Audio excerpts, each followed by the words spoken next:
আল্লাহ রাসূল সাল্লাল্লাহু আলাইহি ওয়াসাল্লাম বলেছেন, সাবআতুন ইউযিল্লুহুমুল্লাহু ফি যিল্লি ইয়াওমা লা যিল্লা ইল্লা যিল্লুহ। 7 শ্রেণীর ব্যক্তিকে আল্লাহ তাআলা আরশের নিচে ছায়া দিবেন, যেদিন আরশের ছায়া ছাড়া আর কোনো ছায়া থাকবে না। ইউযিল্লুহুমুল্লাহু ফি যিল্লিহি, আল্লাহ তাআলা সেদিন তার নিজের ছায়া দিবেন, বলতে উদ্দেশ্য হচ্ছে ফি যিল্লি আরশি, আল্লাহর আরশের ছায়ায় তিনি 7 শ্রেণীর ব্যক্তিকে সেদিন রাখবেন। ওই 7 শ্রেণীর ব্যক্তিদের মধ্যে প্রথম শ্রেণী হচ্ছে ইমামুন আদিল, ন্যায়পরায়ণ শাসক, the just ruler, the just king. যেই বাদশাহ, যেই শাসক, যেই কিং তার প্রজাদের প্রতি ন্যায়পরায়ণ ভাবে বিচার করে, ইকুয়ালি ট্রিট করে সবাইকে, কারোর উপর জুলুম করে না। কারণ আল্লাহ তাআলা জুলুম পছন্দ করেন না। আল্লাহ কি কারোর উপর জুলুম করেন? কিয়ামতের দিনের বিচারে তিনি কারোর উপর জুলুম করবেন? আল্লাহ তাআলা বলেন, ইন্নী হারামতু যুলমা আলা নাফসি, আমি আমার উপর জুলুমকে হারাম করেছি, ফালা তাযালামু, তাই তোমরাও তোমাদের উপর জুলুম করো না, খবরদার। আর যুলমু যুলুমাতুন ইয়াউমাল কিয়ামাহ, যারা পৃথিবীর বুকে কারোর উপর জুলুম করবে, এই জুলুমটা জুলুমাত হয়ে, অন্ধকার হয়ে তার কাঁধে চেপে বসবে কিয়ামতের দিন।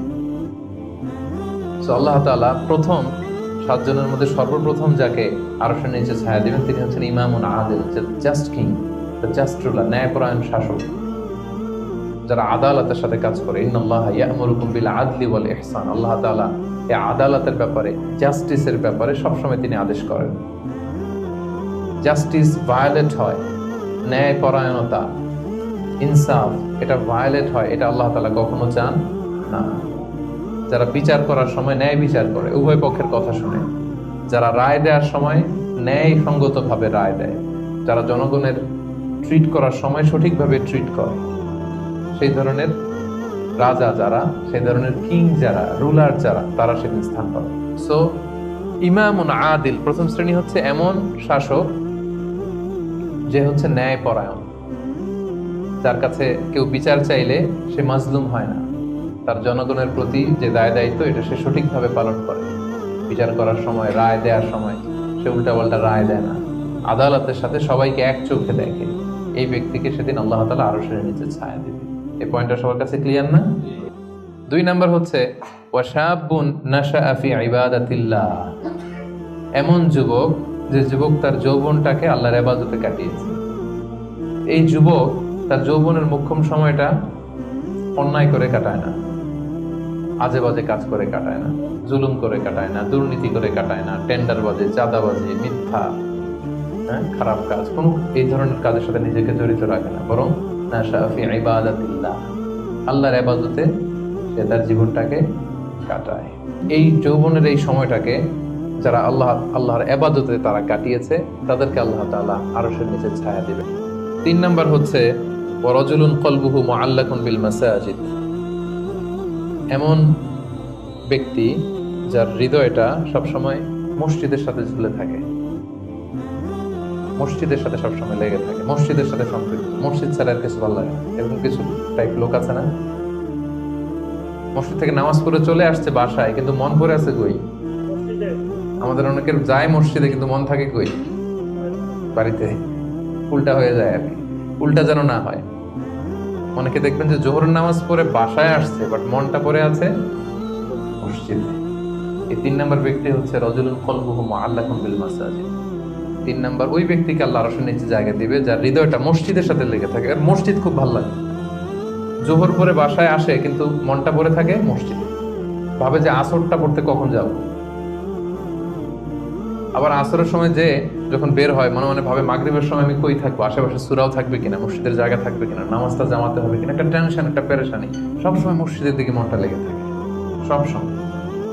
এই ধরনের লোককে আল্লাহ তাআলা সেদিন তার আরশের নিচে ছায়া দিচ্ছে। 4র্থ শ্রেণী হচ্ছে রাজুলানি তাহাব্বা ফিল্লাহ ইজতামা আলাইহি ওয়া তাফাররাকা আলাইহি, এমন 2 ব্যক্তি যারা একে অপরকে আল্লাহর জন্য ভালোবাসে, যারা একে অপরকে আল্লাহর জন্য ভালোবাসে।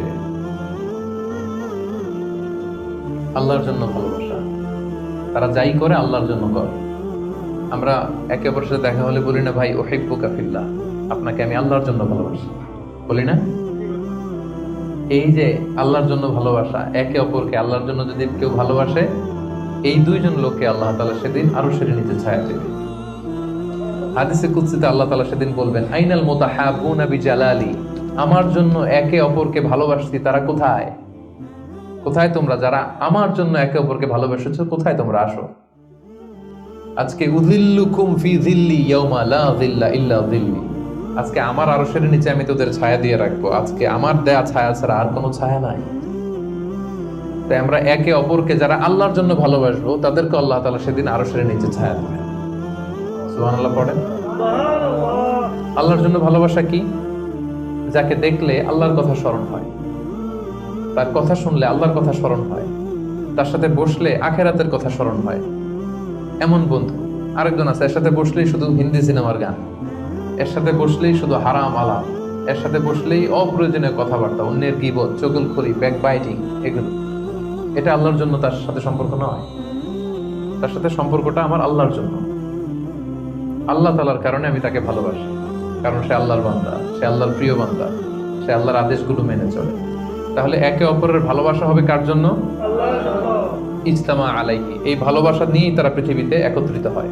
ওয়া তাফাররাকা আলাইহি, এবং আল্লাহর উপর ভালোবাসা অবশিষ্ট রেখেই তারা পৃথিবী ত্যাগ করে।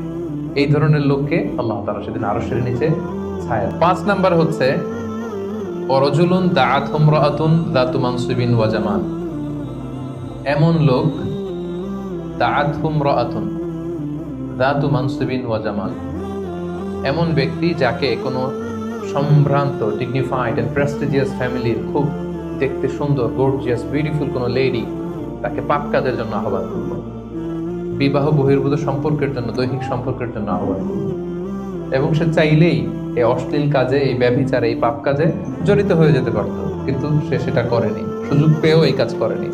বরং সে সাহসিকতার সাথে বলেছে, ইন্নী আখাফুল্লাহ, আমার পক্ষে এই প্রপোজাল, এই প্রস্তাব মেনে নেওয়া সম্ভব নয়, কারণ আমি একজনকে ভয় করি, তিনি কে? যাদের হৃদয়ে আল্লাহর ভয় আছে, তাদের দ্বারা এই পাপ কাজ করা সম্ভব সম্ভব না। ইন্নী আখাফুল্লাহ, আমি আল্লাহ তাআলাকে ভয় করি। তাই 5 নাম্বার ব্যক্তি হচ্ছে যাকে কোনো রূপসী সুন্দরী পাপ কাজের অফার দেয়, সে কি অফারে ওই কাজে সাড়া দেয়? সেটাকে প্রত্যাখ্যান করে বলে, ইন্নী আখাফুল্লাহ, আমি কাকে ভয় করি? আল্লাহকে ভয় করি।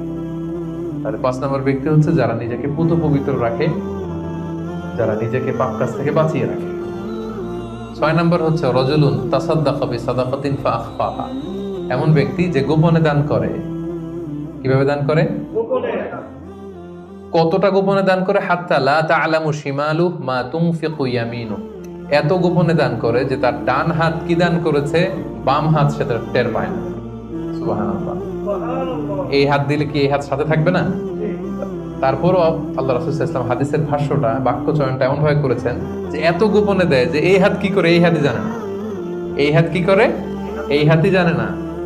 গোপনে দান করে। প্রকাশ্যে দান করা জায়েজ, দেখিয়ে দান করা জায়েজ আছে, কিন্তু শ্রেষ্ঠ দান, ভালো দান হচ্ছে গোপনে দান। গোপনে দান, যদিও সেটা অল্প হয়। কেউ নাই, একটা লোক বসে আছে অন্ধ, আস্তে করে 100 টাকা বের করে দিয়ে দিলেন, কেউ দেখে নাই, দেখার দরকারও নাই। যিনি দেখার দরকার উনি দেখছে, উনি কে? আল্লাহ। মসজিদের দান বাক্স 500 টাকা দিয়ে দিলেন, কেউ দেখে নাই। এটা দুনিয়ার কাউকে খুশি করার জন্য আপনি দেন, শুধু আল্লাহকে দেখানোর জন্য দিয়েছেন। এই দানটা আল্লাহ খুব পছন্দ করেন। তাহলে গোপন দান আল্লাহর কাছে এত প্রিয়। যারা গোপনে দান করে তাদেরকে আল্লাহ তাআলা সেদিন আরশের নিচে ছায়া দিবেন। সুবহানাল্লাহ। 7 নাম্বার হচ্ছে রাজুলুন যাকারাল্লাহ খালিয়ান ফাফাদাত আইনা, যে ব্যক্তি গোপনে আল্লাহর জিকির করে, আল্লাহকে স্মরণ করে, আর চোখের পানি ছাড়ে। কি ছাড়ে? চোখের পানি ছাড়ে। আমাদের তো চোখের পানি নামে না। কবে যে শেষ জীবনে কেঁদেছি আমাদের অনেকের মনেই পড়ে না। আরে কবে যেন কাঁদলাম সর্বশেষ? আল্লাহর ভয়ে। এত ব্যস্ত জীবন, এত যান্ত্রিক জীবন, এত বিজি স্ক্যাডিউল, আল্লাহর ভয়ে যে নিজের গুনার কথাগুলো স্মরণ করে একটু চোখের পানি ফেলবো, এটাই ভুলে গেছি। যারা গোপন ভাবে আল্লাহ তাআলাকে স্মরণ করে চোখের পানি ফেলে, আল্লাহ ওই ব্যক্তিকে আরশের নিচে ছায়া দেবে।